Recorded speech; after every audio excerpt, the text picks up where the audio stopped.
नमस्कार जी, good morning to one and all. सबका स्वागत है। सुबह के 10 बजने को है। मैं संजीव शर्मा हाजिर हूं आपके मनपसंद TV channel Punjab Kesari TV पर। दिन भर की बड़ी खबरें जो होने वाली हैं और जो देर रात 9:30 बजे से लेकर अब तक हुई हैं, उनका एक छोटा सा न्यूज कैप्सूल लेकर जल्दी से जल्दी आप जुड़ जाइए। दिन भर की इन तमाम चीजों की चर्चा करेंगे। कहां कहां किन किन खबरों पर हमारी नजर रहनी है उसकी बात करेंगे। आज 20 तारीख है, सोमवार, पौष मास के कृष्ण पक्ष की प्रतिपदा तिथि। और आज की जो बड़ी खबरें हैं, आज बैठकों का दौर है। Vanshish Kohal, good morning. बहुत बहुत शुक्रिया आपका। Gurdev Singh Thakur ji, thank you for joining us. Kindly इसको शेयर कर दीजिएगा, कुछ और लोग जुड़ जाएंगे तो हम शुरू करेंगे। अमना खातून जी, स्वागत है आपका भी। बहुत से लोग हमारे साथ जुड़ गए हैं जी। दिन भर की खबरों का एक छोटा सा कैप्सूल लेकर हम आते हैं आपको, ताकि ध्यान रहे कि कहाँ क्या हो रहा है। और पूरा दिन आप अपने काम में व्यस्त रहते हैं, लेकिन हम लोगों को इस बात की चिंता होती है कि तमाम खबरें आप तक पहुंचाई जाए। तो उसी की हम कोशिश करते हैं। देवदत्त जी, आपका भी स्वागत है। Vanshish Goyal, thank you very much for joining us. Devdutt ji भी ज्वाइन कर गए हैं। राजीव मेहता जी, नमस्ते, कैसे हैं आप? आपके इलाके में तो काफी ठंड होगी। कैल्विन टंडन, कैल्विन टिकोना, क्या बात है? होला हेलो नहीं होला, शायद कहीं विदेश से जुड़े हुए हैं। आपका भी स्वागत है। Very warm welcome Calvin. Sunil Kumar Guddu, good morning to you. Satpal Sharma ji, आपका भी स्वागत है। Ajay Parmar ji, Mahendra Kumar ji, thank you very much जी, सबका स्वागत है। राहुल कश्यप जी, आपका भी स्वागत है। Arvind Kumar ji, thank you very much. Dushyant Sharma ji, Mahant Lokesh ji, Pushpendra Thakur ji, good morning. सबका बहुत बहुत स्वागत है जी। मैं खबरें शुरू कर रहा हूं। आज की जो खबरें हैं वो मुख्य रूप से दिल्ली की बैठकों पर आधारित है। दिल्ली में दो बड़ी बैठकें होनी है। एक तो संसद में जो गतिरोध चल रहा है, सांसदों का जो निलंबन हुआ था राज्यसभा के सांसदों का, उसको लेकर आज फिर से सर्वदलीय बैठक बुलाई, लेकिन इससे पहले विपक्ष अपनी बैठक करेगा। और दूसरी जो बड़ी खबर है वो आधार और वोटर कार्ड को लिंक करने पर election law amendment bill 2021 Lok Sabha में पेश किया जाएगा। लेकिन जिस बड़ी खबर पे हमारी और आपकी सबकी नजर रहनी है वो खबर है हिमाचल प्रदेश के मुख्यमंत्री जयराम ठाकुर आज दिल्ली में प्रधानमंत्री नरेंद्र मोदी से मुलाकात करेंगे। उनको कल अचानक ये न्योता आया था। कल ही वो दिल्ली के लिए चले गए थे। देर शाम वो दिल्ली पहुंचे थे। हालांकि ये माना जा रहा था कि कुछ और नेताओं से मुलाकात करेंगे, लेकिन कल उनकी दिल्ली में कोई मुलाकात नहीं हुई है। दिल्ली में जो हिमाचल के अधिकारी हैं, हिमाचली अधिकारी हैं, उनसे थोड़ी बहुत उनकी गुफ्तगू जरूर हुई है, लेकिन मूल रूप से तैयारी आज की ही बैठक की हो रही है। अब से थोड़ी ही देर में 11:15 बजे ये बैठक शेड्यूल है। 11:15 बजे का उनका पीएमओ पहुंचने का टाइम है, तो संभवतः 11 बजे बैठक शुरू होगी।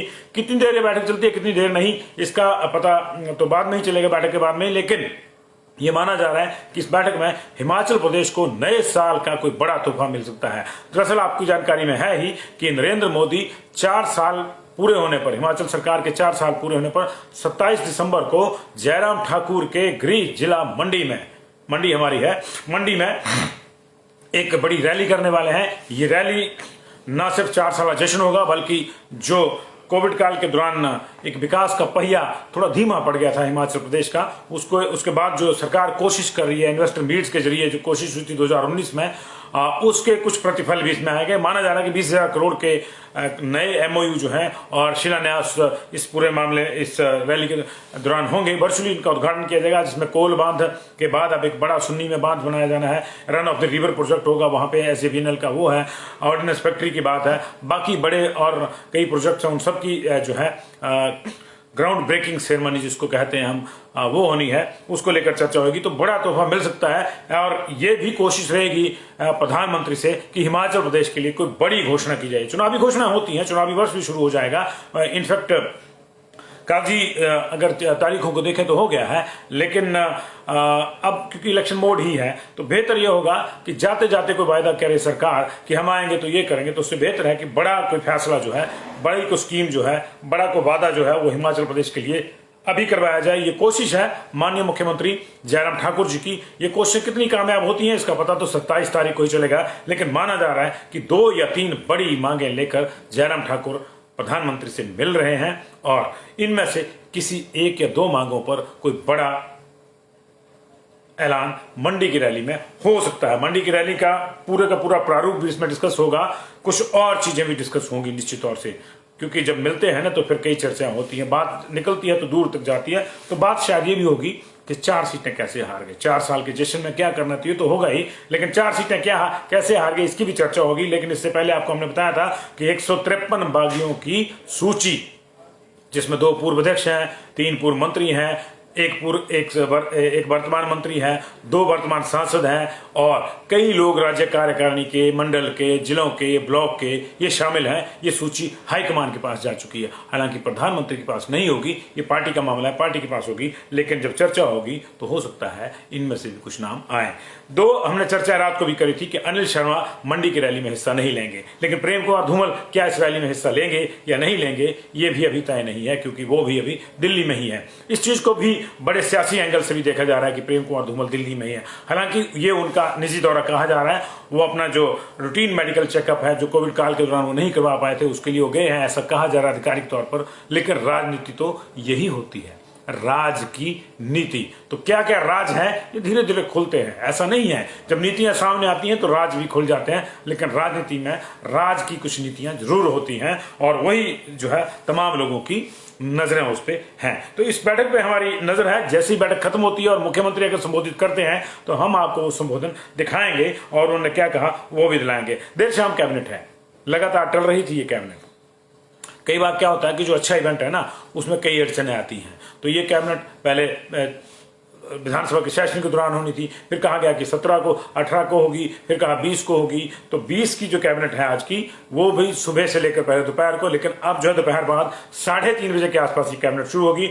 दिल्ली से लौटकर सीधे मुख्यमंत्री कैबिनेट की बैठक में आएंगे। उसमें कुछ अहम फैसले हो सकते हैं। बड़ा फैसला पे कमीशन जो देने की घोषणा करी थी सरकार ने जेसीसी की बैठक में, और जो कुछ दूसरे फैसले थे उनको लेकर होगा। तो सबकी नजरें इस पे भी हैं कि क्या होता है क्या नहीं होता है। तो ये क्या होगा क्या नहीं होगा इसको भी हम बताएंगे। जल्दबाजी हम इसमें नहीं करते कि ये दे दिया वो दे दिया और पता लगे कि हुआ कुछ नहीं है। वो रोज चलता है ना, ये हेडलाइन चलती है, कर्मचारियों को ये मिल गया, कर्मचारियों को वो मिल गया और ये हो गया वो हो गया। हम ऐसा नहीं करते, जो मिलेगा वही बताएंगे।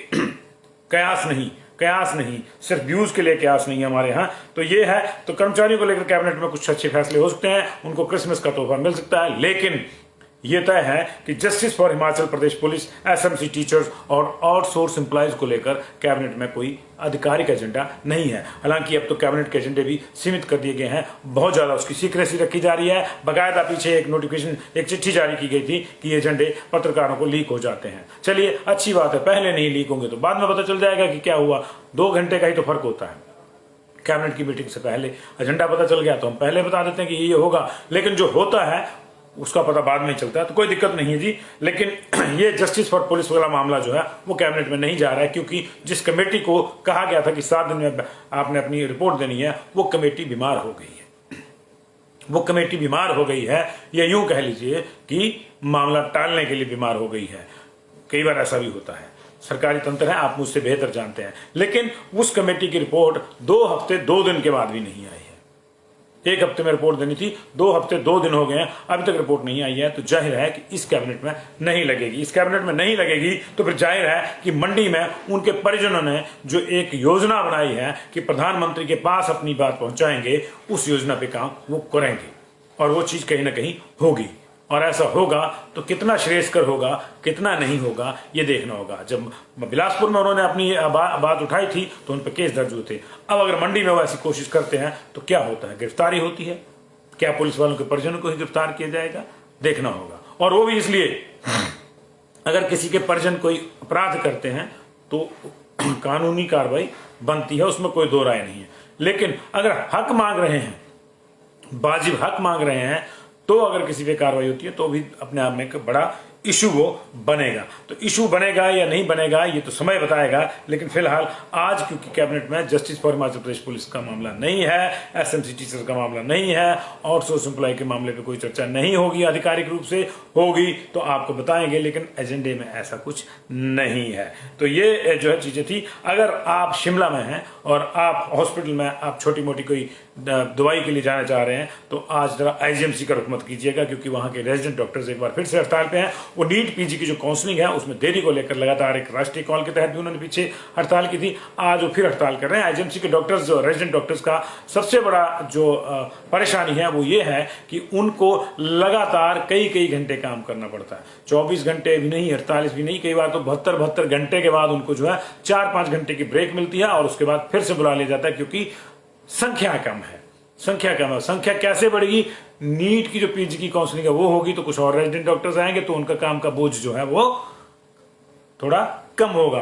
तो डॉक्टर बेचारे काम के बोझ के मारे हैं, इसलिए उन्होंने हड़ताल का एक बार फिर से आह्वान किया है। इमरजेंसी सेवाएं जारी रहेंगी, लेकिन नॉर्मल जो ओपीडी है वो कामकाज प्रभावित होगा जहां जहां ये रेजिडेंट डॉक्टर बैठते हैं। और शादीशुदा छात्राओं को यूजीसी ने एक बड़ा तोहफा दिया है।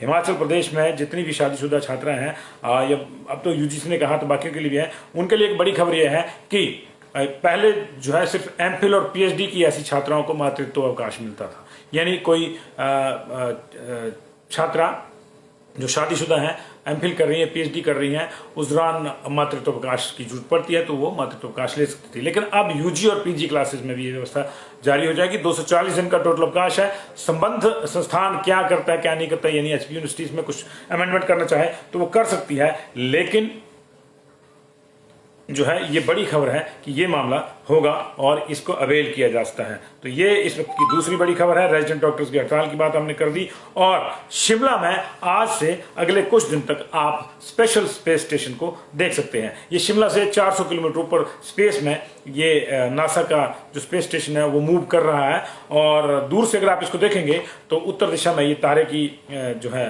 तरह देखेगा, अलग अलग दिशाओं में दिखेगा। इसकी भी हम बताएंगे किस तरह से है। लेकिन इसमें मुख्य रूप से अंतरिक्ष में संक्रमण फैलाने वाले बैक्टीरिया, रोगाणुओं, कीटाणुओं के ऊपर शोध हो रहा है। उस संक्रमण को कैसे जो है दूर किया जा सकता है, इस पर शोध हो रहा है। 10 यात्री इसमें शामिल हैं, और रूस, जर्मनी, अमेरिका के ये यात्री हैं, और इनके ही लार और सलाइवा और दूसरे रक्त के नमूने लेकर उसमें जांच किया जाएगा कि जब कोई यात्री अंतरिक्ष में होता है तो उसके शरीर में क्या क्या बदलाव होते हैं, क्या उसको संक्रमण की संभावनाएं रहती हैं, और उन संक्रमण की संभावनाओं को कैसे नाथा जाए, क्या उनका प्री ट्रीटमेंट किया जाए अंतरिक्ष में जाने से पहले। इस पर यह हो रहा है। लेकिन आपके लिए जिज्ञासा का विषय हो सकता है, अगर आप इस स्पेस स्टेशन को शिमला से देखना चाहते हैं तो आप आज शाम 5:11 बजे के बाद दक्षिण पूर्व दिशा से पूर्वोत्तर की ओर जाते हुए 3 मिनट तक इसको देख सकते हैं। ये दूर से तारे की तरह दिखता है, लेकिन मूव करेगा, आपको दिखेगा। ये आज शाम 5:11 के बाद दक्षिण पूर्व दिशा से उत्तर पूर्वोत्तर की ओर को, कल यानी 21 दिसंबर को 6:01 पर 3 मिनट के लिए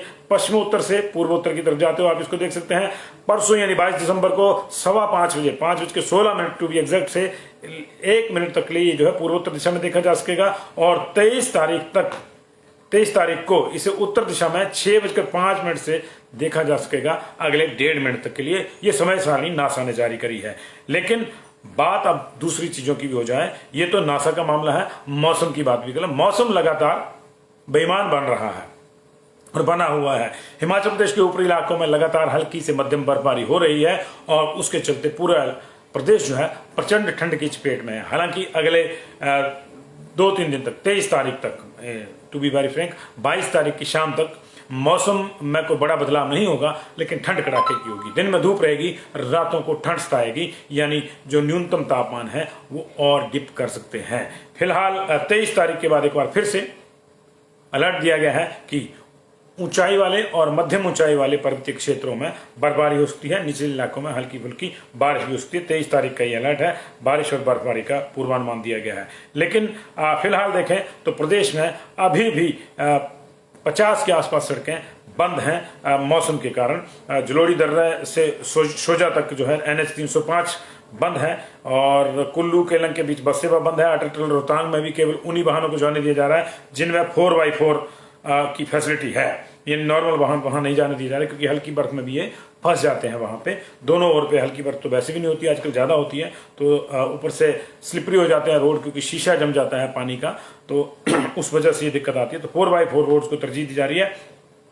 आज सुबह की अगर बात करें तो हमीरपुर, कांगड़ा, ऊना और सोलन जिले के कई क्षेत्रों में हल्की धुंध छाई रही, जिससे विजिबिलिटी पर फर्क पड़ा और लोगों को अपने वाहन चलाने में थोड़ी जो है दिक्कत आई। लेकिन उधर उदयपुर, केलांग में अगर बात करें तो उदयपुर से केलांग जाने वाली बस सर्विस जो है वो 9:30 बजे के बाद ही रवाना हो पाई, और केलंग से उदयपुर के लिए जो बस थी वो 10 बजे चलाने का उसको टाइमिंग था, जो अभी चली होगी, शायद अगर चल रही होगी, अगर नहीं भी होगी तो थोड़ी देर में चल जाएगी। यानी सुबह सुबह जो है घाटी में मूवमेंट नहीं हो रही है। वैसे भी लाहौल स्पीति का जो HRTC का विंग है, उन्होंने तय किया है कि वो लॉन्ग रूट की बसेस नहीं चलाएंगे, सिर्फ घाटी के भीतर ही बसें चलाएंगे। तो ये लगातार ठंड का जो है ये प्रकोप बढ़ रहा है। न्यूनतम तापमान हालांकि पिछले 2 दिन में सुधरा है। शिमला का जो न्यूनतम तापमान 0 से नीचे चला गया था, अब उसमें 2 उछाल आया, थोड़ा 2 डिग्री उसको कल दर्ज किया गया है। और केलंग का न्यूनतम तापमान जो है -10 दर्ज किया गया पिछले कल। कल्पा का -7, मनाली और सुंदरनगर का -2, कुफरी का -1.6, सोलन का -1.2 और भुंतर का -0.5, यानी शिमला का तापमान इनसे ज्यादा है। जाहिर है कि ये जो कंक्रीट का जंगल शिमला में है उसकी वजह से है, क्योंकि बाकी जगहों पे पेड़ ज्यादा हैं तो उसकी वजह से है। ओमिक्रॉन की बात कर लेते हैं। देश में ओमिक्रॉन के 10 मामले पिछले 24 घंटों में आए हैं। इनमें महाराष्ट्र से 6 और गुजरात के 4 केस शामिल हैं। महाराष्ट्र में देश में जितने भी ओमिक्रॉन के मामले हैं 35% मरीज उसके महाराष्ट्र में है। और जो 6 मामले महाराष्ट्र में आए थे उसमें से 4 मुंबई एयरपोर्ट पे आए थे और पिंपरी और चिंचवाड़ में भी एक मामला आया था। वहां पे अब 54 मामले हो गए। देश में 153 मामले हो गए टोटल। गुजरात के राजकोट में 23 साल का एक स्टूडेंट ओमिक्रॉन पॉजिटिव पाया गया है। ये तंजानिया का नागरिक है और राजकोट के यूनिवर्सिटी में पढ़ता है। राजकोट के डीएम ने बताया कि ये पहला केस है राजकोट में। गुजरात में विदेश से लौटे 3 लोगों में ओमिक्रॉन की पुष्टि हुई है। अगर हिमाचल की हम बात करें, हिमाचल की अगर बात करें तो हिमाचल प्रदेश में कोविड के केसेस लगातार कम हो रहे हैं। 3 महीने के बाद कोविड के एक्टिव केसेस की संख्या 500 से कम हो गई है, 491 है, जो दोपहर तक और कम हो जाएगी, क्योंकि सुबह 10 से 11 बजे के बीच में कुछ और लोगों के रिकवर होने की, क्योर होने की सूचना जो है वो जारी हो जाएगी। कल सिर्फ 29 मामले आए थे और 46 जो है वो रिकवर होके गए थे। हालांकि शिमला और मंडी में 2 लोगों की मौत भी हुई थी। तो ये अब तक की खबरें थी जी। बने रहिए पंजाब केसरी टीवी के साथ। पल पल की खबरें दिन भर हम आपको दिखाते रहेंगे और नजर मुख्य रूप से 2 चीजों पर रहेगी, 2 बैठकों पर रहेगी। एक तो प्रधानमंत्री नरेंद्र मोदी और मुख्यमंत्री जयराम ठाकुर के बीच में जो बैठक होनी है उस पर, उसका हम आपको दिल्ली से हाल सुनाएंगे अगर मुख्यमंत्री को बात करते हैं कि क्या हुआ क्या नहीं। अन्यथा जब वो शिमला आएंगे तो शिमला में कुछ ना कुछ बात होगी और फिर कैबिनेट में क्या होता है उसको भी हम आपको बताएंगे। जुड़े रहिए। Thank you very much for this special joining in this morning bulletin. Thank you very much.